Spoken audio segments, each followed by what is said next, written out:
We might kick off. We've actually got a full house apparently, but clearly not right now. So we were oversubscribed and they've told people to stand outside. But I'm assuming everybody's still busy having coffee and cookies and all that fun stuff. So might do a couple of housekeeping because you're going to be here for a little while. I am not a 20-minute session. You can duck to the bathroom if you want. There will be no judgment. You guys are screwed though. You've got to walk across in front of everybody. They may judge you. Clearly, we also get a bit of stand-up comedy today. So there's a sign-in sheet here, only because if you would like any handouts, we've got a bunch of additional guides and checklists and stuff that after today. If you want them, pop your name down on here, pop your state, and we'll flick you your state's data. If you want all of them, that's okay. You know, if you're operating in every state, we'll send you all of them. Thank you. I am conscious, though, that most of our attendees are from New South Wales today. So we did have a lovely slide deck that was going to focus on every state in the country. And then I thought, who really cares about Western Australia today? Anybody? Do you? Yes. Who cares about Tasmania today? Yes.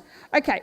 We're going to touch on every state at least once, but we're not going into detail of every state. However, if you want to have that chat, the yellow couches, come see us. Oscar and I are both around. Chloe, actually, who's in the back, is also the head of our waste levy team and used to be a member of the Department of Queensland Environment Science. She talks like a nerd, loves waste levy stuff. So, yeah. All right. Let me work out how to use my clicker. Oh, no. How do I go backwards? Hey. I can't see the screens.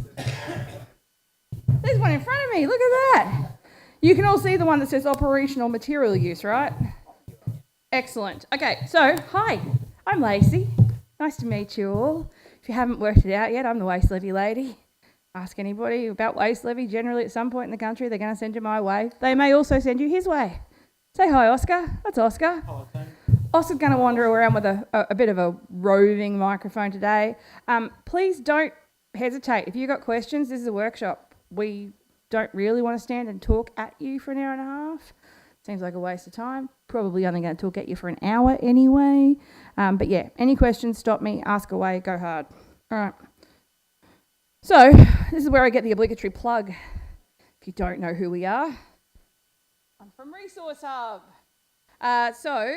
Resource Hub is essentially a team of people who do all the boring admin stuff of industry. So we do, in Queensland, over 75% of the waste levy returns for every facility in the state every month. Because who's got time to do that stuff? We do a lot of reporting. We do waste levy exemptions. We do gatehouse training. All of the things that are often overlooked but save us lots of money and improve all our processes. We also have a team who focus on improving operational effectiveness and making us more compliant because we're all data and compliance nerds. But you know, it's fun. Really, this is us. If you ask him later tonight in costume, he will probably do that leap as well. The idea of having a remote support team is that when you don't have enough hands, you can hire us to resource up your team. Resource up with Resource Hub, see? Clever, eh? All right, so enough plugging. These are the clients we work with. One of the things that somebody said to me once is, Jesus, I see you everywhere. Sorry, shouldn't have blasphemed, just don't want to offend anybody. I'll say fuck instead next time. Gee, you guys work everywhere. And we do, because we're the helping hands behind an industry. The idea being that everybody needs a hand with something, reporting, administrative, data, and often waste levy. But today, we are here to talk about levy stuff. So, before we dive into operational material, levy's not standard, right? Every state uses different languages. Every state uses different words. So every state talks about a waste stream, but actually we all talk about it slightly differently. Queensland has waste classes. We have permissions in Victoria, which is our licence, but we have licences in other states. We have approvals in some states. We have exemptions in some, but then in Tasmania we have matters excluded. Don't know why they don't say exemption, they say matter excluded. We have non-waste in some states. New South Wales doesn't have the concept of a non-waste. If it turns up at your landfill, it's waste. It could be me in a truck carrying lots of cookies. I am waste. So we're going to talk about some of the challenges that means, because some of you may have changed states. Some of you may be from organisations who have multi-state facilities, And that can be a little bit of a struggle when you get a compliance officer who's doing work in both Queensland and New South Wales, and you go, well, shit, why doesn't that work the same way? The other non-standard we have is our levy rates. So our levy rates are different in every state. Some states don't have a levy. Well, territories, they count as a state. We have different rates. Some have regional zones, some don't. So we can't take a one-size-fits-all approach to waste levy, and certainly not to how we apply for operational exemptions. Feel free if you're outside to grab a chair or stay out there because it's a hell of a lot cooler outside. Ooh, I lost my screen. Okay, so we're going to talk today about operational materials. In Queensland, they define on operational material as waste material that's used for day-to-day operations in the maintenance of your facility rather than being disposed or put in a hole in the ground. Similarly, New South Wales, it's a material used for, I love the term, various tasks. I got to tell you, in New South Wales, it's not various tasks, it's very specifically prescribed tasks, such as construction, environmental protection or waste management. In other states, we find that they don't have a definition. So Tasmania refers to operational material, but they don't actually have a definition for what operational material is. We have some states where they list the operational purpose. They cover construction, maintenance of landscaping, we've got in one state, but again, they don't have a definition for operational purpose. So again, it makes it a little tricky. We all get the concept though, don't we? The idea of operational material is using shit that somebody has disposed of at your site, and I apologise, are we okay with the language? Excellent. Using shit that somebody's disposed at your facility, instead of just popping it in a hole in the ground, using it meaningfully, repurposing, recycling, it's all part of the circular economy. Not having to also pay waste levy on something that could actually be used meaningfully to do our operational works, build things, solve problems, fill holes. That might be crushed concrete. It might be earth. It might be the stuff that you're bringing in to build a new gas plant or a leachate facility. It might be a concrete slab that you have put on the ground, because on the ground in New South Wales means applied to land. We recently had a conversation with a council, very north, who actually said, but that shed went in 3 years ago. Yeah, got a concrete slab under it, right? Yeah, well, that's applied to land, isn't it? And they hadn't considered that when that happened, that they had to weigh it in and record it, because when they were surveyed, they now had a shed. So we're going to talk through all the intricacies of those things state by state, but we are going to focus primarily today on New South Wales. Can I get a show of hands, though? Is there anyone here who's interested in stuff that's not New South Wales? Hi, Ken. Queensland. What are you interested in today? Australia. Love it. Anybody else? Dodging the waste levy. I'm going to tell you, I don't dodge the waste levy, but I will help you compliantly minimise how much you have to pay and make sure you are paying exactly the right amount. That is the goal in life. But I'm an accountant. We don't dodge anything. We just make sure we stick to all the rules as much as humanly possible. For those of you who did not know I'm an accountant, it makes a lot more sense now, doesn't it? All right. So, essentially, our approaches today that we talk about, they're going to be same but different. Every state has the same concepts. We're going to use the stuff that someone's disposed of on our site. We're going to hopefully not pay levy on it, because it seems silly if we're using it effectively to maintain or manage our facility. But there might be some nuances in how we either talk to the state about it, how we actually manage our application processes, and what supporting evidence we need. All right, so do you want to take the acronyms? Hello, team. So we're just going to say construction materials generally, but as you can see, we love an acronym in the waste industry no matter what state we're in. New South Wales, Operational Purpose Deductions, OPDs. We've got OSOPs in Queensland, on-site operational purpose. Ken's favourite topic at the moment. You've got your OSOPs coming up due, I believe, mate. We've got, in Victoria, there is actually no acronym. They actually don't even submit it into their levy returns. They just leave it out. Just leave it out entirely. Just don't put that data in there. Just forget that it doesn't exist. Just leave it aside. Leave it out. Tasmania, no acronym either, but operational material. And they have a few different little ways of they do things down there. And in WA, my favourite one actually, is Reg 5 exemption. Why not just call it construction? No, Reg 5, we'll call it Reg 5 stuff. And in South Australia, AOU, Approved Operational Use. They are our fabulous acronyms for construction material exemptions in Australia. But they all mean the same thing. They all mean I've used stuff that someone dropped off, probably earthen, maybe timber, maybe concretey or rocky or aggregatey, and I've used it on my facility. The exception to that rule is New South Wales when it talks about anything that is actually not waste. That's where New South Wales is special, people. The fact that everything that comes in is considered waste is very unique to this state. So we're going to break our walk through into different sections. So first of all, what's the financial opportunity of operational purpose deductions? Why do we do it? Who's got one? Whether it's Queensland, New South Wales. Hey? So you don't pay the levy? Sure, yeah. Have you got one? Excellent. 1, 2, multiple? No. OPDs, OSOPs. Excellent. Okay, fun for you. Nice. Sam, I know you got a couple.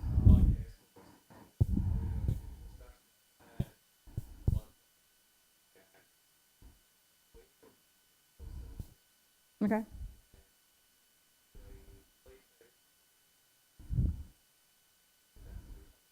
Nice. Yep. And so if you can, you have one per site regardless of the work you're doing. So in New South Wales, you have one per project. In Queensland, you're going to have one per site. You might add a second one if you're doing something really special. And in most of the other states, it's generally one per site. So the biggest financial opportunity is, to your point, so that we don't pay money, right? It's dollars. Dollar bills, y'all. So this scenario is an example of a New South Wales client. So this is Byron Shire. So $5,000 investment, a little bit of their time. OPD approved in 1 week. $46,000 worth of savings. What was the job? It was 2 jobs, wasn't it? So these ones were all stormwater drains, stormwater carrying drains throughout the landfill site. So you can see up on the right-hand side all the bedding material going in over the top of that, then concrete, then riprap, etc. So stormwater drains on site. So it's only $48,000. But I mean, $48,000, that's a half a salary for a excavator operator, depending on how much you're paying if they're full-time. So it's actually a decent amount of money to make sure you're getting it right. If you're larger, so in this case, we're looking at, I haven't got my glasses on. Yes, I have them in my head. I'm looking at Cessnock, aren't I? Yeah, I am. There you go. So Cessnock was $5.8 million for how many programs? It was a bundle, wasn't it? Oh, lots and lots. New landfill cell construction, new leachate infrastructure, utilities, capping, and that would be about it. But that's essentially all the bundle of work. That's right. So for them, going into the process of planning for, holy crap, we're going to have to redevelop, there's $5.8 million worth of waste levy that goes into that. Now, if you don't get that right, that's an awful lot of potential overage. And I had a conversation the other day with someone, they had directed GHD to speak to me because often your engineering contracts will include, we'll take care of all the stuff you need. But has anyone here gotten to the end where they've had an OPD or another state's acronym that hasn't been approved because someone didn't do the right paperwork or testing? Hello? It's a pain in the backside. You can't go back and test the material if it's already in the ground. And the number of times I hear from people who get a phone call to say, oh no, that was disallowed, but no one followed it up. And after it's been built, you can't do anything about it if it was pre-construction. Now, there are things you can do, but we'll talk about that a little bit later. And if I can jump in, and we've got Cessnock's project manager sitting at the back in Sam Mackey. Thank you, Cessnock's project manager, Sam Mackey. Is the important one with Cessnock too, and a point that Sam has made many times with myself is, as we know, an OPD in New South Wales, you actually don't get your money back. It's a credit note, essentially. So we're talking $5.8 million of levy liability for a small council that they need to fork out to the regulator. Now, if you needed to pay that money, Sam, because this is pre-construction, but if you had to pay that money, you would have to take out bank loans. You'd be paying interest on a bank loan. Interest on a bank loan, which you actually don't get reimbursed your actual money for. You are getting a credit or a DIN, a detailed identification number, which is a credit note against future levy liability. So again, smaller council, they might only be having a levy liability each month of maybe $50,000-$60,000. It's going to be a while before that $5.8 million is actually chewed up in their DINs. Make sense? So again, it's that cash flow as well for councils, that it's not actual money back, it's a credit note. So if you're actually preparing your exemption in New South Wales, and again it's unique, special New South Wales, if you apply for your exemption as a pre-construction, which most states do, then you don't have to pay that money out in the first place. As those loads come in, you submit your monthly WCMR or your waste levy return, and it's already deducted. If you actually do that as a post-construction, and don't get me wrong, I love that New South Wales has the option for post-construction, because it means all those little jobs that you did that someone forgot to tell you about, you've now got 2 years to go and go, oh shit, I forgot to claim that, and you can claw it back. But you would have to pay that money and claw it back as a credit off adjustment, and it's going to take you a long time to actually eat back into that 5.8 million. So, you know, there are opportunities to considering how you actually manage your projects and whether you're going to do that planning in advance in New South Wales rather than after the fact. And then there's the big scenario. If I'm a really big commercial landfill, sometimes my numbers are even bigger. So this year, Cleanaway New Chum is, well, this week, Cleanaway New Chum in Brisbane is reopening. So they've been closed for 2 years since a significant weather event. Landfill's reopening, going through to closure stage. They're going to be open for about 11 months. In 11 months, they're expected to spend $12.4 million in levy liability just on their construction material. So we put an application in. So the cost of that application at $7,000, and let's say you do it yourself, the time and effort involved in that is maybe 60 to 80 hours of effort. It's actually worth your time to take the time to plan appropriately, because there's a huge amount of cash that's actually related to a lot of this work that we do. So I want to know what your scenarios are. I want to know about the ones that have failed, and I want to talk about why. Who's got one? See, it's a workshop. Oh God, I can hear myself echoing. That's awful. Hit me.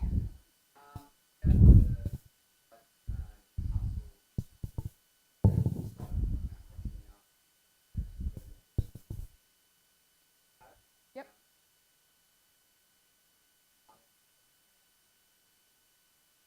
Mm-hmm.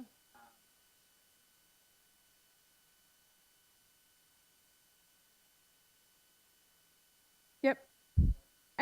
And there can be a process you can go through to hopefully source information that will help cover some of those gaps. But then you're investing in extra time to try and get that money back. And by that point, depending on how much material it was, might be a couple $100,000, might not be worth your time and effort.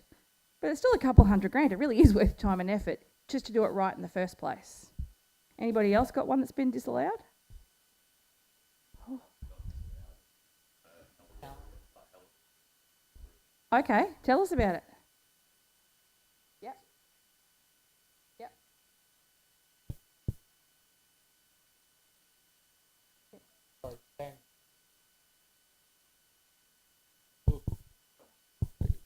Yeah, so basically retrospective OPD. So we fixed a historic leachate migration issue on site.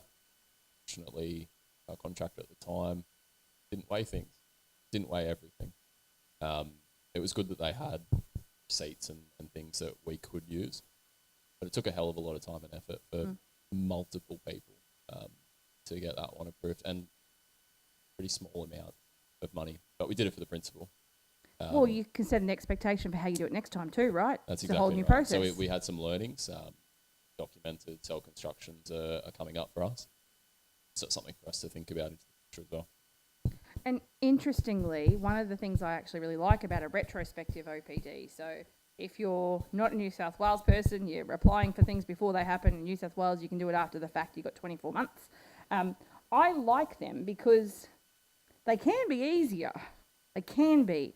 If you record everything in over a weighbridge, or even if you don't have a weighbridge and you've got appropriate deeming measurements or nominal weights, and you record everything out as well, including all your wastage, and you've got a really nice data set, well, that nice data set actually sets you up for really good evidence of what happened. So that process of applying for an OPD becomes a whole lot simpler if you had your testing. And the testing is the challenge. And we're going to talk a little bit about the testing requirements later this afternoon, because in New South Wales, testing is where everything falls over on a retrospective OPD. Either I didn't have appropriate data, or I did. I recorded all. But I don't know if that's venom. Do I need a certificate? Who do I get a certificate from? Don't get me started on councils who actually buy material from their own council quarries and then realise their quarry actually isn't registered suitably to provide them with a venom certificate. They could have bought it from the quarry next door and it actually would have cost them less in the long run. So there's all these little things to learn about retrospectives, but they're faster to apply for if you have the structure in place. And the absolute favourite one is obviously the differences between RMS 3051 spec versus IPWIA 2010 spec. Speak human language for those of us that aren't engineers, please. Sorry, the OPD nerd from New South Wales. So your testing criterion for the use of recycled content materials in New South Wales. If you're building roads, etc., obviously most people jump to the Transport for New South Wales specification 3051. If you're seeking like DGB, DGS graded products, if it's a recycled content, you actually require IPWIA 2010. So Institute Public Works Engineers Australia 2010 specification for recycled materials. We have seen a lot of heartache in this space in New South Wales where council's gone and gotten their testing against 3051 RMS spec and then they fall over because they didn't get IPWIA 2010. And when we start talking about those two specs, and I'll talk about it in a bit more detail, the difference in those specifications from testing criterion really falls down to asbestos only. It's the only difference in those specifications, really. So it's a killer. It really is. All right, fun. So that's our financial reason, right? Money, cash flow. Total cost at the end, cash flow. And depending on how big and ugly your organisation is, you might not care about the cash flow stuff, but at the end of the day, we all care about the money stuff, because even if we're a local government, we're here to make money so that we can provide back to community or provide jobs. And if we're a commercial entity, we've got bingo sitting in the back, we're here to make money. Sorry, boys. That was funny. Nobody laughed. Seriously. I promise they're a customer as well, so I'm trying to be nice. So the next thing that's important to understand about OPDs and operational purpose exemptions across the country is the framework. So every state has a different framework. You can all get a copy of this slide deck which has the frameworks, but also if you've got your email down, we'll send you a little sort of cheat sheet for each state. So New South Wales, these are the basics. So our approval time frame. Is there an approval time frame in New South Wales? I'm not asking the person that works at the EPA. I'm going to go this way. Hey? There's no approval time frame that's statutory in New South Wales. So there has been a tendency to expect that often you will submit an OPD and you will wait until whenever you wait. What we're seeing now, though, is a change in how the teams are structured, which is actually giving more capacity to the EPA to get those things approved. But there is not a statutory time frame that have to come back to you. So you've got to actually have other ways to get these things approved sometime. And usually it comes down to relationship. The other thing there is a time frame for, though, is your claimable time frame. 24 months. Firm. No exceptions. And when I say 24 months, that means if you're doing a retrospective job or you're doing a pre-construction job, you have 24 months to make sure every final T is crossed and I is dotted. So the job is completed within the timeframes. I've gone back in and I've claimed my adjustments. I've made sure I've claimed down my DIN in the WARP portal. Everything's done. If you get your approvals and you finish your job and your timeframes have maybe expired and then you go, oh shit, I forgot to claim that back down. I missed, 1,000 tonnes over there, and you're outside 24 months. Do you reckon you get that money? Nah, gone. And one of the things we're seeing a lot at the moment is the EPA coming out and having conversations with facilities who haven't claimed down their DINs. They actually want to help you. As a general rule, the EPA in New South Wales is actually quite helpful with that stuff. But if you're outside that 24 months, there's very little they can do because the legislative framework is really prescriptive. So that 24 months is a hard and fast rule. And if you need to go outside it, all you need to do is actually contact them and get a rollover. It's actually really easy to do in writing. Everything in writing. Approvals can be pre or post construction, so we can do before or after, which we've spoken about. Your waste levy adjustments, as I just said, have to be made within the 24 months. Material testing and traceability requirements are super strict, as Oscar mentioned. To the many points before, everything over the weighbridge, In and everything out, and don't forget the internal movements as well. Yep. You need to manage traceability. It is critical. Too many people miss out because of lack of traceability. Engineering design requirements are also really specific, so they're documented in your guideline. And then, of course, we don't have the concept of waste, which means that anything. So if you're actually bringing in rolls of liner, if you've got rolls of geofab and they were weighed in and you never take the wastage out, what's going to happen to that? It's still sitting on your site. You could have it sit in a stockpile. Take the wastage out, measure it out, or record it to land. Take it somewhere so that you can show the amount that was used. Because again, that's what your OPD is going to be for. You're going to claim the portion you've actually put in your landfill cell. So that second in and out, that second movement is actually really critical, especially for wastage in New South Wales. The other things that we've got, oh, hang on, I missed a slide. Did I miss a slide? I didn't miss a slide. I only have one. That's nice. That's our basics for New South Wales. So for Queensland, for our one Queenslander and our one person that's excited about Queensland, I love that. Our two Queenslanders. Our approval time frame, we have one, it's 28 days. So there is actually a statutory time frame. It restarts every time you talk to the state, which is a bit of a pain, but that means get it right the first time. They won't have to ask questions and you'll have an approved OPD or OSOP in Queensland in 28 days. We have a claimable time frame of 3 years, not 2 in Queensland. However, because all of your claims in Queensland have to be pre-construction, you only have 4 months to actually do any adjustments. So let's say you recorded things and you wrote them down, they came across the weighbridge for whatever reason, you haven't put in your waste levy return, you have a 4-month window to make those corrections. If you don't, you have to seek approval from the state. After that, you've only got up to 12 months. Don't do it within that time frame, you've lost it. Because it's pre-construction, you should just be doing it at the time the transaction occurred anyway. We've got non-waste. So if I bring in loads of material I purchase, if I buy it, it's not leviable. I don't have to claim an exemption for it. If I'm buying clean fill because I don't generate enough and I don't get enough disposed in my area, even if it's for day cover, in Queensland you can actually apply for an exemption for day cover, which is quite unique. You actually... Who's jealous? Yeah, sorry New South Wales. Yeah, I know, right? But if you're paying for it, it's non-waste, so we don't need an exemption for it. Material testing and traceability exists, it has a requirement, but often the state's actually after demonstration that you have a process. So for instance, the new application that we just saw for Cleanaway, they have a process that demonstrates if they've got large bulk loads of clean fill coming in, how do they test for the componentry and the characteristic of the load, what's their protocol, do they actually keep a copy of the sampling? Yes, they do, and they put it on file. One load from the job, we're happy.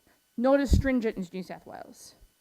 We also, though, have an annual reporting obligation. For Queensland, you've got to report every 12 months of what happened. Now, that's an opportunity, right? In New South Wales, we don't have to do that. So we have no opportunity to go back and double check what came before and refine. Queensland actually uses that as an opportunity to fix stuff and make it better. Do we care about the other states? Does anybody else? All right, super fast. Tassie, 10% of waste received at landfill is assumed to be non-leviable because it's operational use. That's my OSOP. That's it. It's called matter excluded. There is no application required. They actually give you an exemption for natural mining materials that are waste if you use them, and they also give you an exemption for organic waste if you use it for soil improvement. We have lots of facilities that we help who improve their soil with their organic material. In Western Australia, we have an approval time frame of 30 days, but it's a target, it's not statutory, but it's a little bit like Queensland. If you send an email or you get a request, they're going to restart your 30 days. Applications, again, pre-construction only. You have to accept the load free of charge to get the exemption. If you're going to charge your customer to dispose of that clean fill, no exemption for you. So again, a little different, but you get access to that waste. And DWER, I have to say, have really comprehensive guides. Like, they're downloadable instructions for OPD equivalent Freaking fantastic. Can't recommend them enough. Highlight to the people from the EPA in the room. They're very good. So, Victoria is a special case. In Victoria, we just leave the data out. Just don't put it in. It's okay. We don't care. We'll ask you about it when we come and audit you, and we won't know, so we'll ask more questions. So your auditing process takes longer, essentially. But they do have a 15% allowable rebate, again, for cover material. Now, their allowable rebate isn't just on clean fill. It's on all the things. They assume that somewhere along the line, you're going to use 15% of the shit that you've received as cover, which is, sort of handy. And it happens automatically when you do your waste levy return. Lastly, South Australia, very much a mix of everybody because they were one of the first. So in South Australia, you don't have an approval time frame because they did have and it failed miserably and they've revoked that process. You do have an automatic deduction of 10%, so you can't claim for your day cover. Your approvals do have to be pre-construction, but you can also use your approvals for landscaping requirements. So if you want to mulch your gardens and things, go hard. Material testing and traceability requirements do have a guideline document. It's pretty stringent. And then just like New South Wales, they really love engineering diagrams. And if you're from New South Wales and you're applying from OPDs, engineering diagrams. Volumetric surveys, fill plans, engineering diagrams. Cannot speak more highly about how critical they are to an application. If you don't submit that stuff, you will get questions, you will get delayed. So, we want to remember, our regulators are our friends. I know sometimes when you're doing exemptions for waste levy, it actually seems like it's a battle. It's not. Regulators who are approving and reviewing and assessing your waste levy returns are generally not out to get you. They don't want to make life harder. They want to do their job because they've got 400 other things to do. And we all know in New South Wales especially, the EPA is a little understaffed at the moment. So actually, they want to be able to tick off the list so they can move you on and go to the next one. The person that did the Byron approval in a week deserves a cuddle and a bottle of champagne or a bottle of bourbon. I don't know what it is, but seriously, yay. These are some of the things that we've actually had in conversations or in writing in the last couple of weeks. So from EPA, we need traceability. We need to be able to see where it came from, where it goes to, what happens to it. I really liked Detsy the other day. I said, what do you need? I just worked down the list, Lacey. I just worked down the list. Our compliance officers have checklists. So why don't we use a checklist? Your guideline is a checklist. Because generally, when they're doing compliance, they're doing so from their own guideline. Have you checked online? That's a Victorian response. It's often a response to everything for Victorian EPA. They are wonderful people, but their online portal is very good. It's comprehensive, so they will respond first to, why did you ring me? Check online, please. Are you free to talk? Are you free to chat it through? We hear that a lot, don't we? We do. So who here has never picked up the phone to talk to their assessor before they've submitted an application? Anybody? Actually, who has? Who always picks up the phone and rings before they submit an application? Clever human. That's the right way, right? Because you have a conversation. Now, Queensland would call that a pre-lodgement meeting. New South Wales struggles with the fact that I'm really pushing hard to get pre-lodgement meetings as a requirement in New South Wales for OPDs. I really am. But a pre-lodgement meeting or a chat or a phone call allows you to set an expectation, ask somebody questions, tell them about your concerns, get them to have a look at the stuff before you submit it. Even if they've got 10 minutes to go, oh, I don't know what that means. Because sometimes we assume that the people that are actually looking at the work that we do understand our industry, but we have a number of times, but one specifically in writing, don't assume we're all content matter experts. Lacey, simple is best. Because often our regulators or the assessors that we're using or our delegates are often covering multiple portfolios. They're not only waste, or if they are, they're doing multiple things in waste. Don't assume that they know what your operating site looks like. They might not know how your weighbridge data works. I once had a conversation with 15 assessment team members from a regulator on a landfill, and their team leader and I had known each other, and she said, oh, these guys, none of them have ever stepped foot in a landfill. They were the landfill approvals team for an entire state. And that's okay. But just remember when you're submitting your OPDs or your OSOPs or whatever state application you're submitting, keep it simple. Tell a story, paint a picture. Don't assume they know how you do stuff or why. Okay? And to that point as well, Regulatory Services is now the team that does OPD assessments in New South Wales. So it's been taken off the operational teams that were previously doing it.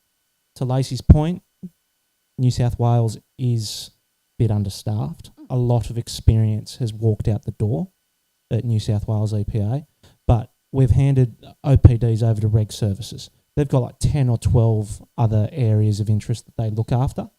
They've been looking after it for about 12 months now.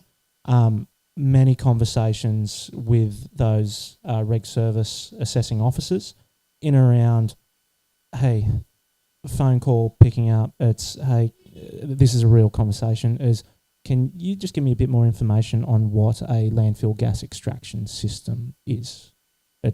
We don't want to assume that we're submitting things to engineers in a nutshell, because the Reg Services team are not engineers. They might be, but it's okay that they're not. And I know I said to somebody once, look, I know that the person, your delegate, has only been in the department for 6 months. They came from fisheries. I don't know that they've ever stepped foot on a landfill other than to take their own stuff to the tip. So let's just make sure we simplify it. And the response I got was, excuse my language, but for fuck's sake. But why? We all change jobs, we all do different things.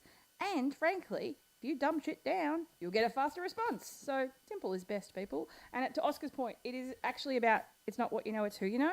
So talk to your regulator, build relationship. You'll have a much smoother experience, because even if you're not talking to the team that's doing the assessment, sometimes the team member that you might be talking to might be able to help it through. So we have a really strong relationship with Deanne Pitts and with Josh Ward.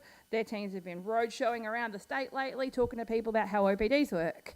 Now, we talk to them a lot, for lots of people across New South Wales specifically, because if we get an OPD that's stuck, and if we know that there's someone that's got a lot of work on their plate, we're not hearing back and they just can't approve it, I can ring them. He can ring them. And they go, oh, yep, give us a couple of days. And they'll ring us back and say, yeah, went and tapped that person on the shoulder, had a chat to them, told them what other stuff we've been talking about, and they might help prioritise it. Now, it might just be that they have a conversation with somebody and remind them that of the 40,000 other things they've got to do, this one's holding up a major landfill work. So, build that relationship. And my question to all of you then is, do you have a regulatory contact? Who's got a friend? Have you got a friend, Sean? Have you got a person you ring at the EPA?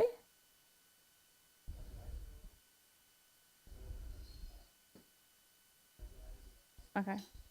Can you?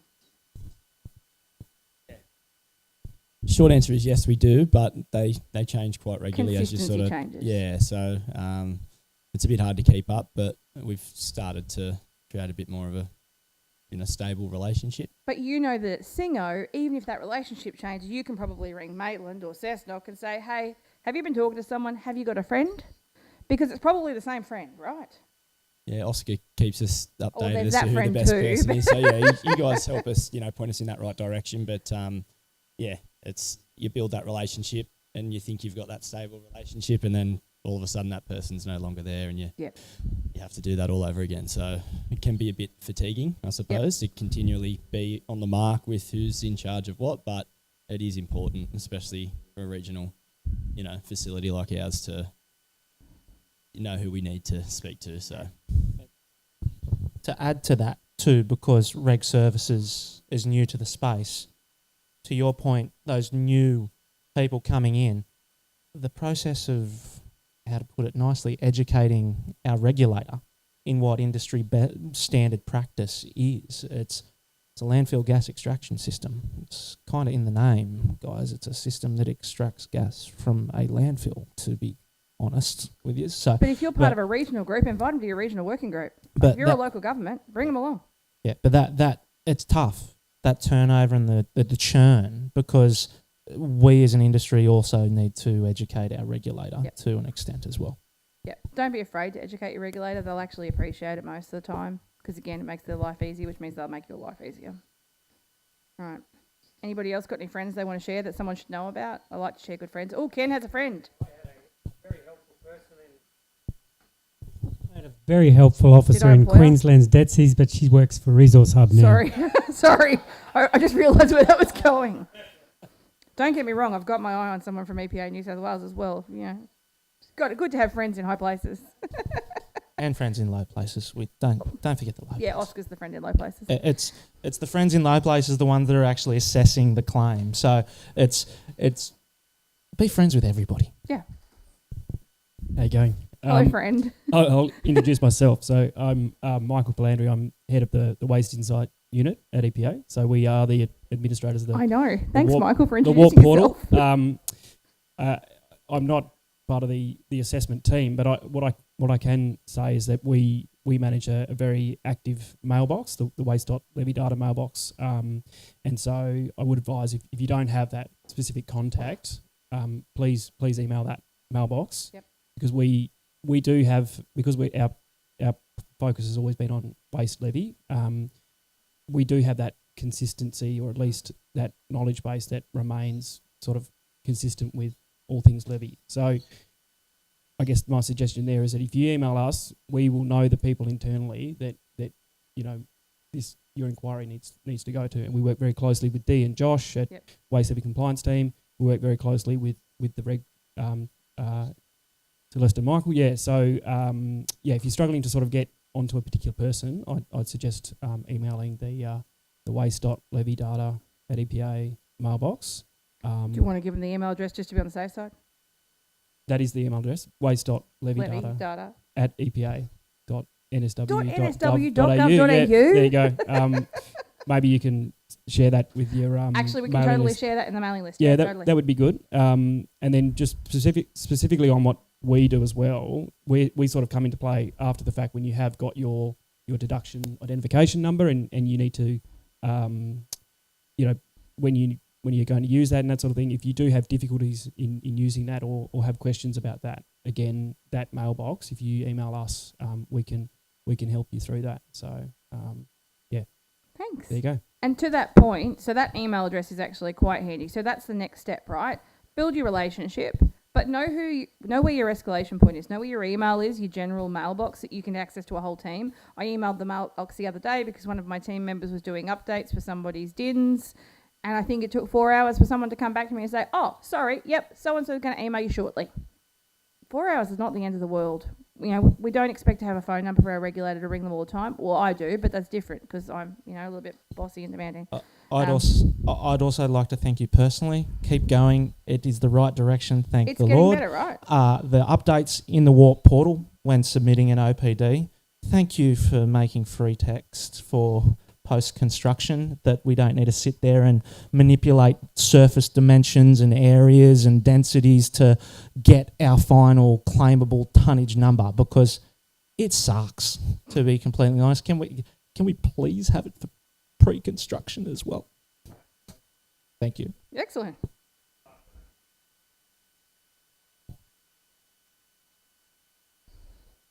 But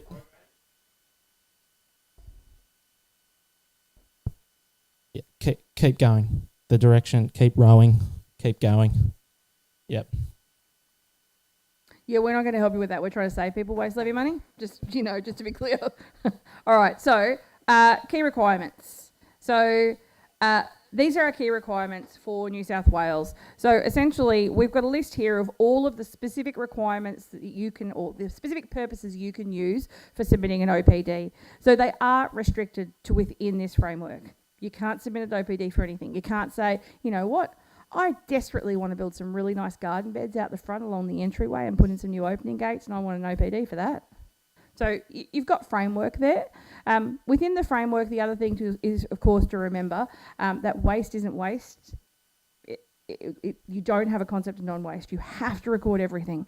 So if you are bringing something in, if you are building a shed, if you are building a gasification system, if you are building something that is going to be stuck on your land and you are the appropriately licensed facility, then you need to make sure that you've actually captured all that information as it's coming in. So we're talking road construction, leachate systems, landfill liners, stormwater management systems, landfill gas collection systems, groundwater, and hey, my glass is still on my head, drainage systems, day cover, alternative day cover, rehab of sand mines. Anybody got a sand mine? Cool, we don't care about that one for right now. Final capping and interim capping. It does say final. It does include intermediate cap. Bedding layers and biofilter. Now, the biofilter one is somewhere where people come unstuck quite a lot, isn't it, Oscar?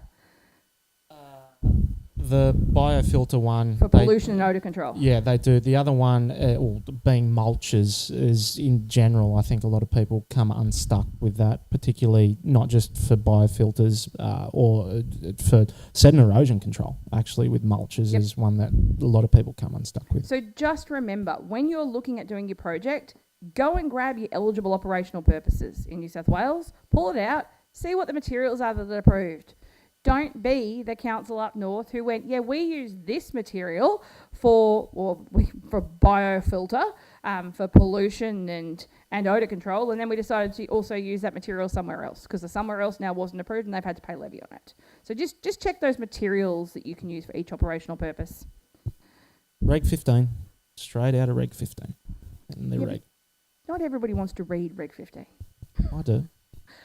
OPDs are a process. Don't be afraid of the process, but make sure you know whether you are going to be pre or post. Plan it as part of when you're doing the job. So if tomorrow you turn around and go, shit, we need a new shed, don't just go and buy a new shed. Decide then and there when you make that decision. I'm buying something, I'm putting something on my site as a pre-approval or a post-approval. It's okay if it's post.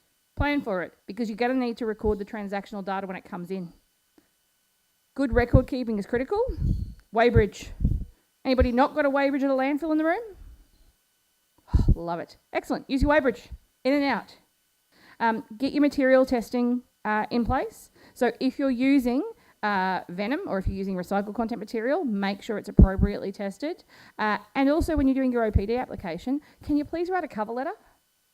So again, you've got a team and we're assuming they may not be content or subject matter experts. Write them a letter. Nice little summary at the top. What am I doing this for? Hey, we're building a shed. It's going to be for this. We're intending to use these materials. This is roughly how many tonnes we're going to use. This is how we know it complies. Thanks very much. Here's my contact details. If you've got any questions, reach out to me. Build a relationship through your letter, but paint a picture so that the person who's assessing your documentation already knows when they look at your engineering diagrams and your spreadsheets with your numbers, oh, that's what they're doing it for. You know, and your spreadsheet might actually also tell a story. So put some of that story in your covering letter. Finally, use a template spreadsheet for calculations, and I'm going to show you one. So if you're calculating how many tonnes you're going to use, I really want everyone to geek out. Do a nice simple table, give it to someone that doesn't love a spreadsheet, or if you're someone who doesn't love a spreadsheet, even better, make it as simple as humanly possible. Put headings on your tables and make sure if you've got that number on one tab, you've got the same number on the next tab. And also make sure that those numbers match the numbers that come out of your engineering diagrams, please. We've already spoken about some other requirements, which I'll move through. But don't forget, most importantly, with New South Wales, to wrap up your job. So you've done all this work. You've gotten your OPD approved. You've gone through. You've saved all your data down. You've taken photos while the job was happening in case you ever get audited and you need to prove what went in the ground. And you've taken photos at the end of the job. Wrap it up. File it. Save it in a folder somewhere. If someone's got everything in their email, get those emails and save them in the same folder.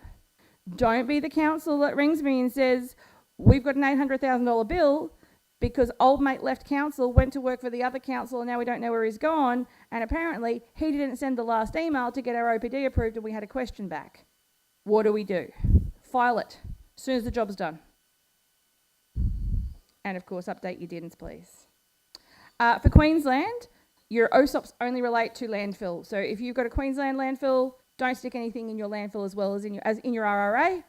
Resource recovery area is the area that's not actually the cell. Can't apply for an OPD for that.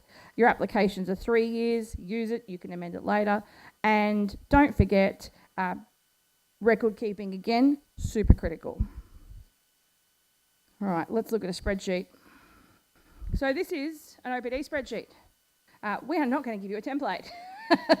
Although if you've bought one before, you'll have one. When Oscar prepares or when my team prepares an OPD, I would strongly suggest you all follow a similar methodology. So we actually create our first tab, which is our checklist tab, and we will share a checklist with you all. It essentially paints a picture of how do I meet all the compliance requirements of the application. And it follows a sheet down a list so that the person who's reviewing it or assessing it can nicely follow the flow of my thought patterns. I also then have a tab next to it, which includes all of my plans. So all the site plans that support the work I'm doing is on my next tab. I have a tab for my QA. I have a tab for all my data. I actually then include a bunch of other information to support my outcome. I include multiple points of engineering diagrams. If I'm doing post-construction, I want photos. I want photos of dirt or concrete in a hole holding that post up. Like, don't be afraid of taking a photo in the middle of the job. Again, we're painting a picture. We're also proving, if we get audited, what we actually did. You know, it's not bad to keep those records. When you do your tables, be really specific. So when we're doing calculations, I like length times width times depth. If you're going to do a volume assessment on that with a conversion, put the conversion factor in. Tell the state where you found the conversion factor. New South Wales has some conversions. If you don't like theirs, use South Australia's because New South Wales doesn't mind them. Yep. And super quick one, obviously default densities in warp in New South Wales for most things are 1.6 tonnes to the cube. Really important note as well is if you want to deviate from that density, whether it's less than, which is silly in my opinion, but even if it's less than as well as greater than, you need to provide the supporting evidence. And the other thing to note as well is, to be honest as well, 1.6 tonnes density for aggregates, crushed concrete aggregates, that's loose. When we're building things, we put a little compaction on it. Yeah. So we need to have that supporting information, whether it be CBR reports, density reports in a nutshell, to make sure that we Or a letter from a support. suitably qualified specialist.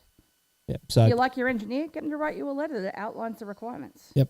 It's even if it's concrete, it's talk to your batch plant. They have this information. Yep. And if you're doing a post-construction OPD, just remember, do your calculations of your length, width, heights, do your conversion factor, get yourself a tonnes, then compare it to the tonnes you actually brought in. So you can see on this example, we had an approximate design tonne of 228. We had actual weighbridge tonnes of 273. There's a bit of a difference. At the end of the day on this job, it actually didn't matter. So for you guys to set yourself up for exemption success, I have a little checklist for you. So you need to have some key roles. You need to have someone that owns your data, someone that makes sure that every month at the end of the month your transactional data is clean, who also makes sure that you have a data structure in place for your data. I love the number of people who are all having a little giggle at the moment. It's great. You need to make sure your contractors know what you're doing. Contractors need to understand the requirements because if they're bringing a truck across a weighbridge and then have an opportunity to bring it through a side gate because it saves them 10 minutes, what are they going to do? Side gate. Yeah. So let them know the requirements. It is a critical requirement of their job. You need to have someone in your team who has the regulator relationship. Who's the one that's building relationships so you can pick up the phone if you need to? You also need to have a bevy of suitably qualified gurus. If your engineers don't understand the waste levy exemption requirements, that's okay. Introduce them to someone. Introduce them to your friendly neighbourhood waste levy specialists. But make sure that all of your suitably qualified experts, the people that do your engineering, write you a nice letter, give you the testing specifications, know what it is you need and know the requirements. Happy to help them with that. Aside from the roles of the humans, you need to have standard routines. You want a monthly data check. You want a pre-commencement checklist, which we are going to give you so that before you start the job, you make sure that you've done all the things. Every 6 months in New South Wales, you want to go through and double check that you didn't miss anything. Go through, check your DINs in warp. Double check if you've got any DINs that are about to expire. Go through and allocate them if you haven't already. And you also want to make sure you wrap up your jobs when they finish. It's really scary, the amount of times that we've seen councils get their OPD approved, DINs issued, but they miss the last critical step of going in and applying the adjustment. I reckon we've seen probably $1 million this year. And the rest. Yeah, it's a really significant amount of money that gets left on the table. And if you don't want to do it yourself, this isn't an intentional plug, but it's a plug. Don't do it yourself. Ring us. Chloe's team will do it. You know, get yourself a bunch of admin chicks to help you with that stuff. Admin chick is an important term because they're awesome and they rule the world. But, you know, don't let a little piece of administration or administrivia let you lose $1 million because you didn't have time to check to make sure you'd done the paperwork. Finally, for your infrastructure, the things you need to do. Plan. Oh, man, I had a spelling mistake. Plan if you're going to be pre or post construction on every job. Make sure your engineers know the requirements. And again, the number of times I hear that engineers are going to take care of that. And then we get halfway through a job and the engineer didn't understand the requirement because they're not waste levy specialists, and that's okay. Make sure it is a critical priority on every job because it is money. Communicate with your contractors on the requirements of weighing. Make sure they tell their drivers. That's all your subbies, anybody. Tell your weighbridge. Set up and refine your data. You can have a standard data set for operational materials. Put OPD in the front of your product codes. You know, you've got your list of normal products, you've got your outbound or your out list. Put it in an OPD list or an OSOP list so that you know how they're structured. Maitland actually recently put in a lovely new full data set, and it's running a dream because they're doing new weighbridges and new landfill cells, and it takes the pressure off the gatehouse because they know what's expected, but the data is also quality and you've got historical reporting available. And finally, test your material. Just in New South Wales, everybody else they'll be okay. But in New South Wales, test that material if it's recycled content or if it's virgin. All right, I'm going to get you all out of here early today. What do we reckon? Yep, everyone needs to get ready and dressed in their fancy costumes. Awesome. Okay, post-approval obligations. What do we need to do? Here's a checklist. We're going to give it to you. So, once you've been approved, you're going to make sure that you've actually submitted your data. Who likes to write their data down sometimes when they have a project that's happening and they don't want to stick it in their weighbridge system or they don't know how to stick it in their weighbridge system? Anybody? Oh, you will have excellent quality weighbridge data systems. I love it. Some people like to write their shit down. Don't write it down. Stick it in your system. Make sure your data is actually submitted to the state. I reckon 1 in every 5 OPDs we touch, we go to do the adjustments and realise they never submitted the tonnes in the first place. So there isn't a credit. There's actually a liability we have to adjust for that they didn't pay. And then they pay interest. Make sure you're using your exemptions, which means go in every 6 months, check it. If you haven't used it, check if the job didn't happen. If it didn't, don't use it. But if the job did happen and you just forgot to claim it, go and find something in that date that relates to that job and allocate those tonnes down. And someone did say to me, how do I tell which one I use? If I'm running 4 OPDs at the same time, Lacey, which ones do I use? Start at the oldest, work your way down. They're in the date range. Just start at the top. Manage your dates. If you know your time frame is going to run over, if you've got a job that's scheduled to run from August 2024 until June 2025 and you think, shit, my trucks are going to be late, the job won't finish until August 2025, that's cool. Email the Waste Levy team and ask for a rollover. They will extend. If you don't ask for a rollover, what happens? Lose it. Use it or lose it. You will lose it. So it's important that those dates are right. Test, file, CQA requirements, so construction quality assurance requirements can be audited, so make sure you follow your paperwork. And of course, we spoke about take your photos. So here are your supporting document requirements. So I'm going to go Queensland first today.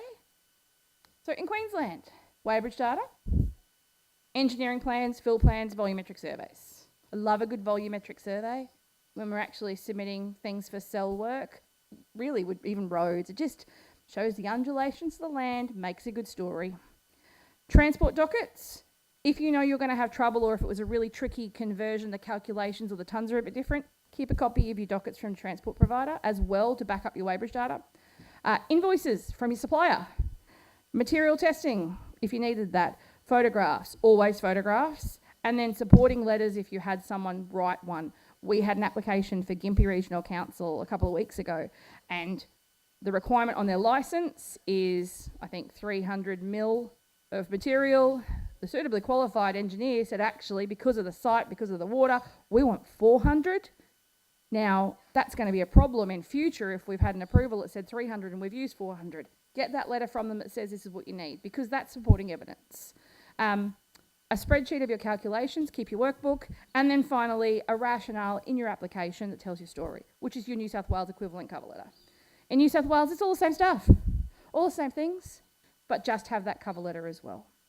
If you do that, home and host, there should be no problems. You should not get those exemptions that are actually being declined because you've actually ticked the boxes. And here are your testing requirements. So Oscar, testing requirements. So New South Wales, we need to remember whether it's a virgin material or whether it's recycled. So virgin materials, to Lacey's point, before in around supporting evidence or secondary evidence in around invoices or transport dockets. We need that stuff to prove that it is virgin, that's coming from a licensed quarry, it's coming from a concrete batching plant, blah, blah, blah, blah, blah. But for recycled materials, I'll stay on virgin for a second, but we also need the fit for purpose. So the actual engineering use in a nutshell. If you're building a road, you need to make sure the road's not going to fall apart. We need to prove that we do CBR tests to make sure that it is compacted. We're not just throwing it in there and hoping for the best. So it needs to have that fit for purpose engineering still for both recycled and virgin materials. But the fun stuff happens when we start talking about recycled materials. So recycled materials, we need all that fit for purpose engineering, but we also need IPWEA 2010 specification for the supply and use of recycled content, IPWEA 2010. I will say it again, IPWEA 2010, not RMS 3051, IPWEA. We also need the relevant resource recovery order or exemption. If we're using recovered aggregate order 2014, for example. So just you have to apply to both. We often see that people comply with either IPWEA or the RRO and the RRE. You have to meet both. Got to get both. Must comply with both. The RRO, the Resource Recovery Order, as well as IPWEA 2010. Got to have both recycled content. Also, just generally speaking as well, we have that fit for purpose testing because we need to demonstrate that it meets guidelines, the environmental guidelines, solid waste landfills, currently under review. Everybody get in, make your comments, because obviously it's a critical document that relates to OPDs and how we run our landfills and our facilities. Anyway, it's our best practice document, it's our guideline. So must have, to reiterate, and I'll say it again, IPWEA 2010, Yo. not RMS 3051. Question Yes. at the back.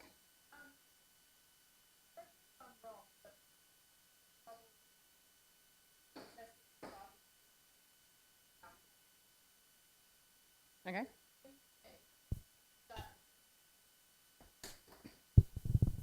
It seems to me that using crushed concrete on my site, I'm in New South Wales, is more complicated than sending it off-site because I have to test for IPWEA as well.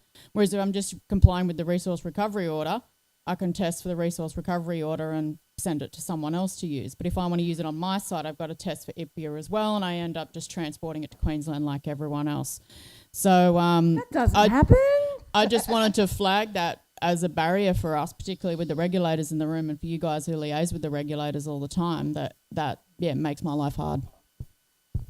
So to add on that, and it's obviously a bigger conversation, is that's creating a barrier to entry of using recycled content. Like we are here in the resource recovery industry. We don't want it going in the bloody hole. We want to reuse it. But the barrier to utilise recycled content in New South Wales is harder. So again, not something that we're going to solve overnight or today, indeed, but send it through to the WAMA working group because they're doing a draft response to the new solid waste guideline. Yeah. Hi, I'm on the subcommittee of the working group. Come have a chat to me. Sam Swain from Hawkesbury, who was over here. And Oscar, we have another question over here too. Oh, Dunk. Yep. Yeah, just on that recycled aggregate you're talking about there, it is interesting that, again, we're not going to solve anything today about it, but if you actually read that IPWEA document, you go down to one of the main paragraphs, the first thing it says is not for use on landfills, which is really interesting. But anyway, so if you want to build a road with recovered aggregate, which is a good thing to do to reuse this material, and then that very document, which is written by engineers, says don't worry about use on landfills, but the EPA says actually you have to. Anyway, that's just can we take that one away? It's one of the catch-22s that we have. But right? also, I don't know what council you're from, but potentially you can, if you make that product available in your gazetted fees and charges, you can actually sell that product, which we do down in Midcoast. So we get it tested, which costs a shitload, it costs thousands of dollars to test it, but you can make some money back by selling the product. Yeah. So if it's an option. If just you go through council to make it a purchasable product. So that's an option there. The other option is also, so my background is actually C&D landfills. Roll it into your procurement policy in council to stop your procurement teams in council from actually buying other virgin products and to use your recycled concrete while we resolve that issue. That's a really good. Oh, I know. Yeah. Hugely frustrating point. It goes against the resource recovery framework in New South Wales ultimately, and it's when you look at, I suppose, and risk factors. We're an operating landfill. You're a facility. Yeah. What's the risk? It's okay for it to go out the gate and be applied in the general public working area, public spaces, but a licensed premise can't do it. And the barriers to the use of recycled content. It is something that I'm very passionate about, obviously. But yeah, the barrier of entry of using recycled content, it's tough. It's easier just to go buy virgin from an OPD point of view. Or go to Queensland, where the guidelines heavily depend on the delegate that you get who's assessing your application, which interestingly can be a benefit or not. It depends who you get and how they actually interpret the requirements. So if you're in Queensland submitting, rather than New South Wales, we would strongly suggest that you actually submit a suitably qualified person report or a letter that outlines specifications where you do have something that maybe has to be tested. And like I said earlier, make sure you include a copy of what your business process is to make sure you're managing the quality of the material composition. The other thing we didn't touch on either of those requirements around testing is to make sure you're also checking your own license site requirements. What does your EPL actually say? In Queensland, what's your EA say? That's also important because every now and again, we will come across a license that says something funky, which actually precludes the use of certain materials on those landfills. So that one's also really critical. And finally, I thought we'd just finish on a reminder of why do we do what we do? Dollar bills, y'all. It's all money. So do we have any questions? So we will actually send everybody, if you pop your name on that list, if you don't have a copy of the list, there's a couple around the table, we'll happily send you out a condensed version of this with actual checklists and things that you can roll into your business. Does anyone have any other questions they want to ask Michael or anybody else? Yes. Density, absolutely. Yeah, moisture loss. Yeah, moisture Yep. loss. And how do you actually account for that? Do a calculation that accounts for moisture loss that's suitable to the material type. Yeah, right. Yep. Which is Time at receivable versus time at so. Let's say green waste, and also if you're a wet area, do you want to take it or do you want me to take it? Yeah. Sure. If you're receiving green waste over the course of say 6 months, and then you're going to actually use that material, and it's rained as well, you can absolutely build a case. There are some standards within the EPA that they use. There's also some standards from other states as well for calculation of moisture loss. Build that into your application and an adjustment, and the EPA as part of their approval process may negotiate with you as to that percentage of loss, but then that's built into the numbers that they approve. That's a standard process because of, to Lacey's point, mulches and things like that. Yeah, so when you're doing a transportable waste deduction, for example, the mulch could be sitting on site, like Lacey said, 6 months. And frankly, that works for things that aren't related to OPDs or exemptions as well. Like that also works for volumetric surveys. If you're getting annual data adjustments and you find you've got a volumetric survey difference, moisture loss, really have yourself a nice standard template that you can use that can account for it. Reach out to Hawkesbury Council, Sam, if you want. Justin Murphy from Hawkesbury has got some lovely templates that he built, and he worked really hard with Newey from the EPA to build some standards. They are beautiful. We may have stolen them and now use them as well. We helped make them too, so. Huh? We helped make them. Sure. So it's not really stealing. Any other questions today? Yeah, Duncan. Oh, Duncan's got a comment for the EPA. I do, but it's like Aren't first you of glad all, you came, it's not a bash on. No, I've had dealings with Michael. I've got no problem with EPA officers. They got to work within the framework. Absolutely. It's not a bash on EPA officers at all. Like Michael can't change, or if there's other EPA officers in here, they can't change things overnight. But one thing, if there is internal discussions with you guys, I think these OPDs are very onerous on not only councils but obviously you guys as well. Like you're short staffed. It takes a lot of time and all that sort of stuff. I think really what the best way would be, personally, is to have works of a certain value or of a certain material use, like, pick a number, whatever, you're going to bring in 20,000 tonnes all up of something to build whatever you're building. Could be anything.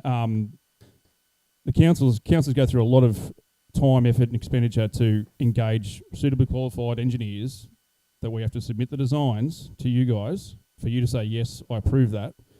You've also got to put in a CQA plan that an independent CQA person has to approve before you can even start building, start either filling the landfill or filling the cell or being able to go away and say that this landfill's capped and all that sort of stuff. So why not put a pause? Why not submit an OPD? Put a pause on any expenditure or any expectation of payment until you receive the CQA report says, hey, guess what? Every single thing that came through here was used accordingly, and it was fit for purpose. Blah blah blah blah blah. And you guys can just read that because you've got to read it anyway to approve the actual use of the landfill or whatever it is. So I think there's a much better streamlined way to do it. And alternatively, volumetric surveys. Like I just got email from TNV Khan just before or yesterday saying don't forget your volumetric surveys are due. So I've got to submit those twice a year to prove that I'm not hiding material or that I'm not doing anything untoward. So what's the difference between doing that after a project, before and after a project? Mid-Coast Council uses the Propeller drone survey software, which is brilliant, and I use that all the time when I submit OPDs. I do all the OPDs for my council. It's brilliant. You can choose a section, like if you build a dam or something in just a section, you can go here's the survey before it, here it is after it, here's how much cubic metres has been consumed, and it's very, very, very accurate, so much so that they accept it for volumetric surveys. So I think there's a lot of there'll be a lot of. I'm sure I'm not telling you something you don't know, but I think if you have internal conversations, it's just there's so much easier ways to do it. That really the risk is already tied up in the expenditure that council's already been through and the time and effort they've gone through to get these services, to get these designs approved. So I just think there's a lot more we can do with it. But yeah, I'm interested to see what the new guidelines and so forth come up with. So. And on the volumetric survey topic, it's actually really interesting because New South Wales, again, is the only state that is a bit different, twice a year instead of once a year. I am a proponent of the volumetric survey. The reason I'm a proponent of the volumetric survey is because I'm a weighbridge data specialist and I see too often weighbridge data that frankly is bullshit, and the only time you find it is when you actually compare back to your volumetric surveys. Now, most people don't do that. I spend an awful lot of time comparing a vol survey back to weighbridge data to find where the gaps are, because that's actually, again, what tells you where you've got lost revenue or cost overrun.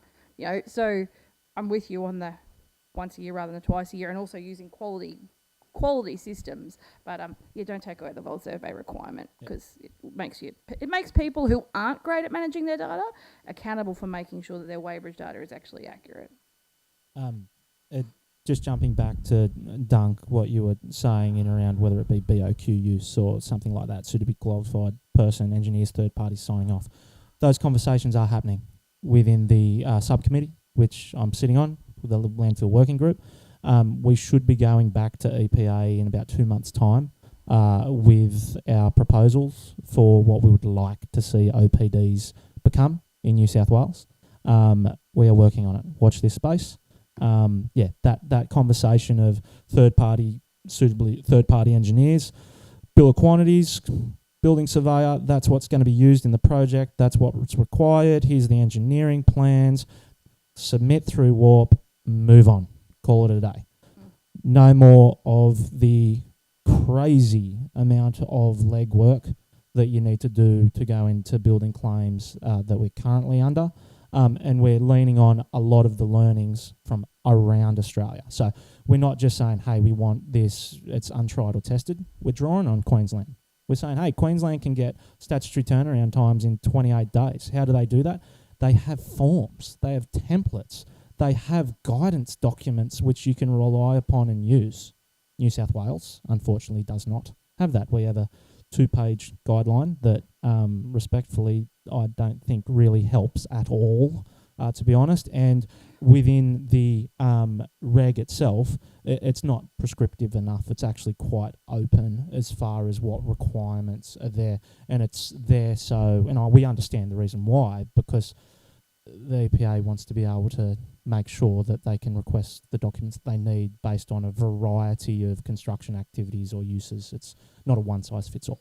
So get your feedback into your working group. So on that note, before you all leave, shameless plug time.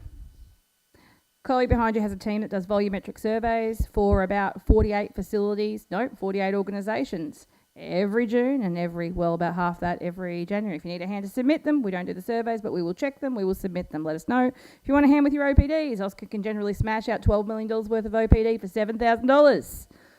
We're really worth our weight in gold. Give us a call. But otherwise, thank you. And if you want to chat, if you've got any questions you want to talk about, we're at the Yellow Couches for the next day. Come and see us. Happy to talk about anything if you sit at the couch. Thanks, guys. See you tonight.